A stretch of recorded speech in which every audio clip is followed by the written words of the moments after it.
ഇല്ല അവിടെ എന്ന്. അവിടെ അവിടെയാണ് രണ്ട് മൂന്ന് കാര്യങ്ങൾ. ഒന്ന്, ഈ വിഷയത്തിൽ ഒരു കാരണവശാലും ഈ തീവ്ര ഇസ്ലാമിസ്റ്റ് അടക്കമുള്ള സംഘടനകളെ, അല്ലെങ്കിൽ തീവ്ര ഹിന്ദുത്വം, അല്ലെങ്കിൽ തീവ്ര ക്രിസ്ത്യൻ, ഇപ്പം തീവ്ര കാസ അടക്കമുള്ള സംഘടനകളെ ഈ വിഷയത്തിലേക്ക് കൊണ്ടുവരരുത്.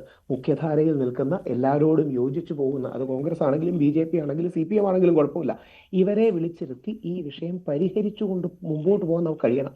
രണ്ട് പരിഹാരങ്ങളാണുള്ളത്. ഒന്നെങ്കിൽ കുട്ടിക്ക് സ്കൂളിന്റെ യൂണിഫോമിന് അനുയോജ്യമായ ആ ശിരോവസ്ത്രം കൂടി ഇടാനുള്ള അനുമതി കൊടുക്കുക. അല്ലെങ്കിൽ ഇപ്പൊ സ്കൂൾ പറയുന്നത് പോലെ, സ്കൂൾ ചിലപ്പം പേടിച്ച് കാണും, 2 ദിവസം അടച്ചിടേണ്ടി വന്നു, അവർക്ക് സാമൂഹ്യ മാധ്യമങ്ങളിൽ ഒരുപാട് അസഭ്യം കേൾക്കേണ്ടി വന്നു, അങ്ങനെയൊക്കെ വന്നുകൊണ്ട് സ്കൂൾ പേടിച്ചു പോയി കാണും. ഇതേപോലെ തന്നെ ആ പെൺകുട്ടിയുടെ അച്ഛനും പേടിച്ചു പോയി കാണും. കാര്യം ഒരുപാട് ആൾക്കാർ, അവരൊന്നും സാധാരണക്കാരാണല്ലോ, പെട്ടെന്ന് ഇത്രയും വലിയ ജനശ്രദ്ധ വരുന്നു, അതൊരു വിവാദ വിഷയമാകുമോ, അത് പരസ്പര സ്പർദ്ധയാകുമോ എന്ന് പറയുന്നു. അവിടെ മുജീർ റഹ്മാൻജിയോട് എനിക്ക് വളരെ റെസ്പെക്ട്ഫുള്ളി പറയാനുള്ളത്, News 18 അടക്കമുള്ള ചാനലുകൾ ഇത് ഹൈലൈറ്റ് ചെയ്താലല്ലേ നമുക്കൊരു സമവായം ഉണ്ടാക്കാൻ പറ്റും. ഈ സമവായം എന്ന് പറഞ്ഞാൽ സമൂഹത്തിൽ നിന്ന് ഉരുത്തിരിയേണ്ട ഒരു സമവായമല്ലേ.